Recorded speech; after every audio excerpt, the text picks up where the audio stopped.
நாள் காட்டிற்குள் ஒரு கெட்ட குணம் உள்ள நரி நடந்து கொண்டிருந்தது. ஏதோ சிந்தனையில் கவனமில்லாமல் நடந்த நரி திடீரென ஒரு கிணற்றில் விழுந்தது. அக்கிணற்றில் இருந்து வெளியே வர பலமுறை முயற்சி செய்தும் வெளியே வர முடியவில்லை. புத்தி சாதுரியம் மிக்க அந்த நரி தக்க சந்தர்ப்பத்தை எதிர்பார்த்து பொறுமையுடன் காத்திருந்தது. சிறிது நேரத்தில் தண்ணீர் குடிக்க ஒரு ஆடு கிணற்றின் அருகில் வந்தது.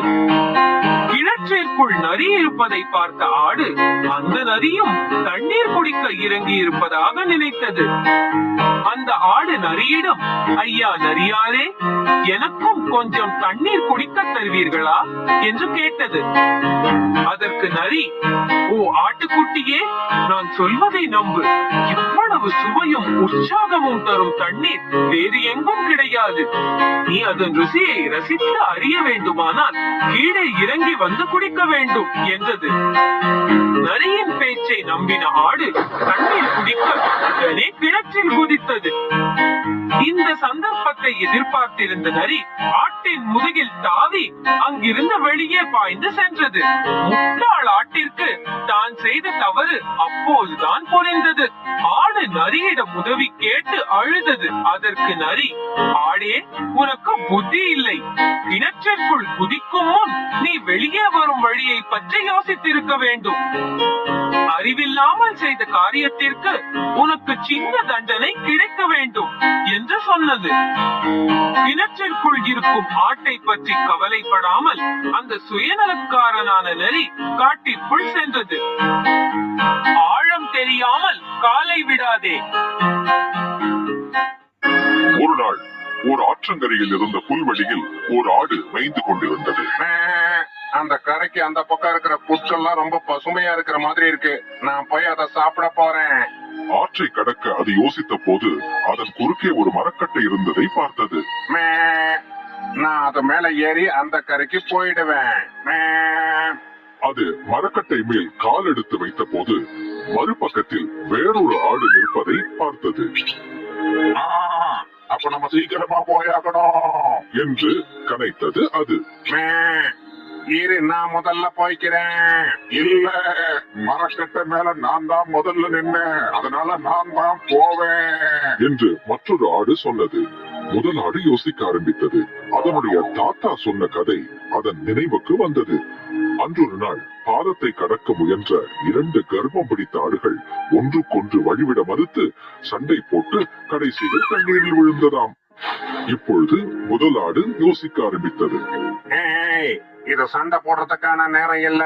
நாம புத்திசாலித்தனமா நடந்துக்கணும். நான் காலை மண்டிக்கிட்டு குனிஞ்சுக்கிறேன். நீ என்ன தாண்டி அந்த பக்கத்துக்கு போயிடு. இப்படி சொல்லிக் கொண்டே முதல் ஆடு மரக்கட்டையின் மீது குனிந்து உட்கார்ந்து கொண்டது. மற்றது சுலபமாக அதை தாண்டி சென்று விட்டது. மிக்க நன்றி நண்பா, உண்மையிலேயே நீ ரொம்ப புத்திசாலிதான் என்று சொல்லிவிட்டு இரண்டாவது ஆடும் நடந்து சென்றது. சிந்தித்து செயல்பட வேண்டும். ஒரு பெரிய ஏரிக்கரையின் பக்கத்தில் ஒரு எலி, காக்கை, ஆமை, மான் ஆகிய 4 நண்பர்கள் வசித்தனர். அவர்கள் தினமும் மாலையில் ஒரு மரத்தின் அடியில் சந்தித்தனர். ஒரு நாள் மாலை மான் அவர்கள் சந்திக்கும் இடத்திற்கு வரவில்லை. மற்ற மூவரும் வெகு நேரம் காத்திருந்தனர். மானிற்கு என்ன நடந்திருக்குமோ என்று எலி கவலைப்பட்டது. ஒருவேளை வேடனின் வலையில் சிக்கி இருக்குமோ என்று ஆமை சந்தேகப்பட்டது. உடனே காக்கை, நான் இப்போதே போய் பார்த்து விட்டு வருகிறேன் என்றது. காக்கை காட்டிற்குள் வெகு தூரம் பறந்து சென்றது. அப்போது மெல்லிய குரலில் யாரோ உதவி கேட்டு அழைக்கும் ஒலி கேட்டது. கீழே பறந்து பார்க்கையில் மான் ஒரு வலையில் மாட்டி இருப்பது தெரிந்தது. காக்கை வேகமாக தன் தோழர்களிடம் திரும்பி சென்று மான் ஒரு வேடனின் வலையில் சிக்கி இருப்பதை பற்றி கூறியது. ஆமை சிறிது நேரம் ஆலோசித்த பின் எலியை பார்த்து, உன் கூறிய பற்களால் அந்த வலையை கடித்து துண்டாக்க முடியுமா என்று கேட்டது.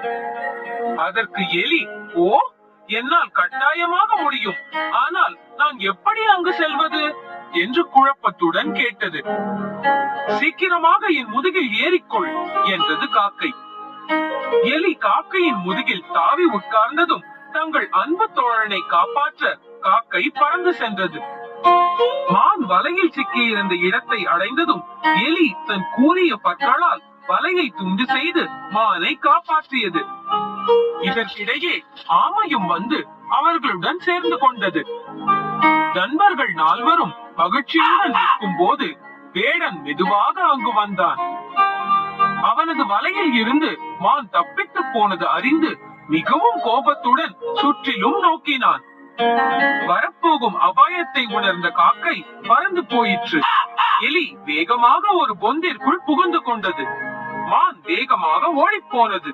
ஆமை தன்னை காப்பாற்றிக் கொள்ள பக்கத்தில் இருந்த புதரை நோக்கி மெதுவாக நகர்ந்து சென்றது. வேடனின் கோபமான கண்கள் நகரும் ஆமையின் மீது விழுந்தன. அந்த ஆமையை பிடித்து தன் பைக்குள் போட்டுக் கொண்டான். இதையெல்லாம் மரத்தின் மீது இருந்து பார்த்து கொண்டிருந்த காக்கை உடனே மற்ற நண்பர்களை அழைத்து, ஆமை ஆபத்தில் சிக்கி உள்ளது, நாம் அவனை காப்பாற்ற வேண்டும் என்றது. அதற்கு என்ன செய்ய வேண்டும் என்று தனக்கு தெரியும் என்று சொன்ன மான் அதற்கான வழியையும் சொல்லிற்று. வேடன் வரும் வழியில் புல் தின்பது போல் நடித்துக் கொண்டு நான் நிற்பேன். வேடன் என்னை பிடிக்க பையை கீழே போட்டுவிட்டு ஓடி வருவான். உடனே எலி அந்த பையை கடித்து திறந்து ஆமையை காப்பாற்ற வேண்டும் என்றது. திட்டமிட்டபடி மான் புல் தின்பது போல் நின்றது. வேடன் பையை விட்டுவிட்டு மானை பிடிக்க ஓடினான். ஆனால் திறமைசாலியான மான் அங்கிருந்து தப்பித்து ஓடியது. அதற்குள் எலி தன் கூர்மையான பற்களால் பையை கடித்து திறந்து ஆமையை வெளியேற்றியது. ஆமையும் தப்பித்து போனதால் பேராசை பிடித்த வேடனுக்கு கோபம் வந்தது. இன்று ஒரு துரதிர்ஷ்டமான நாள்.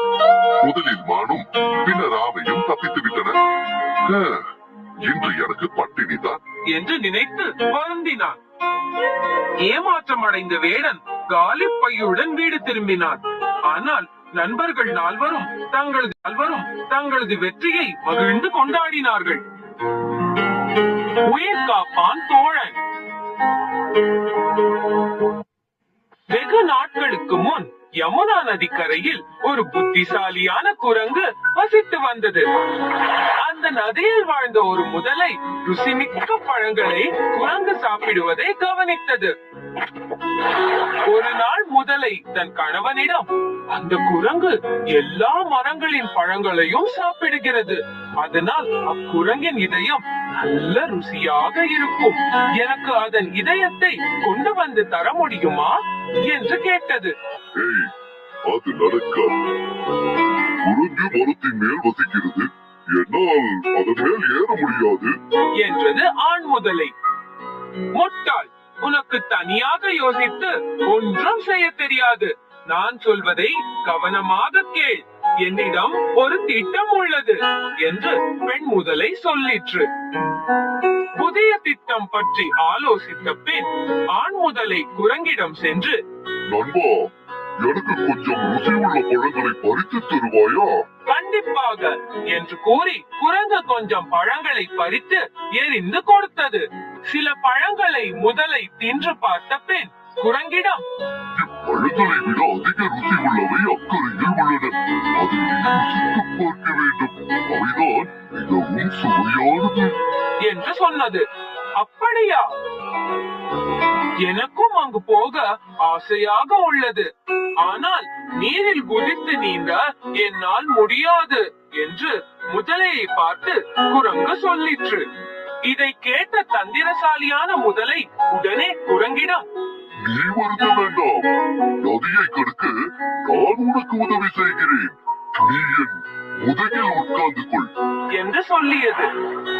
குரங்கு மிக்க உற்சாகத்துடன் முதலையின் முதுகில் தாவி குதித்து உட்கார்ந்தது. ஆற்றின் நடுவில் வந்ததும் முதலை தண்ணீரின் அடியில் நீந்த தொடங்கியது. பயந்து போன குரங்கு முதலையிடம், ஏன் இப்படி அடியில் நீந்துகிறாய் என்று கத்தியபடி கேட்டது. நண்பரே, நான் உன்னை என் மனைவியிடம் கொண்டு போகிறேன், அவளுக்கு உன் இதயத்தை ருசி பார்க்க வேண்டுமா?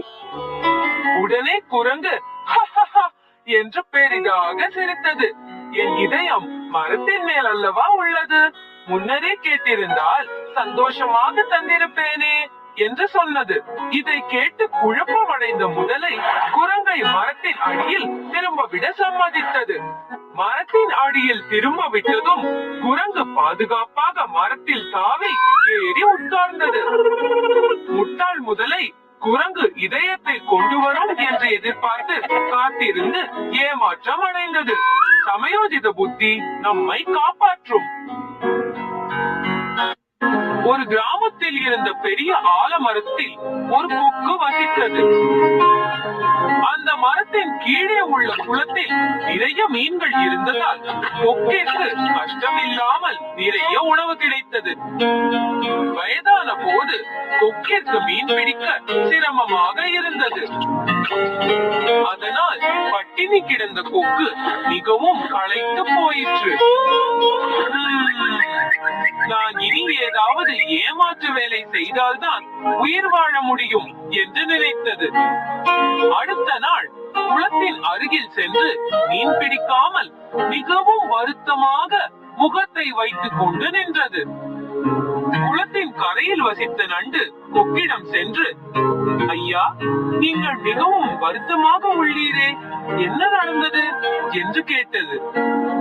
அதற்கு கொக்கு, இந்த கிராமத்து மக்கள் இந்த குளத்தை மண்ணிட்டு நிரப்ப போகிறார்களாம். அப்போது இதில் உள்ள மீன்கள் எல்லாம் செத்து போகும்.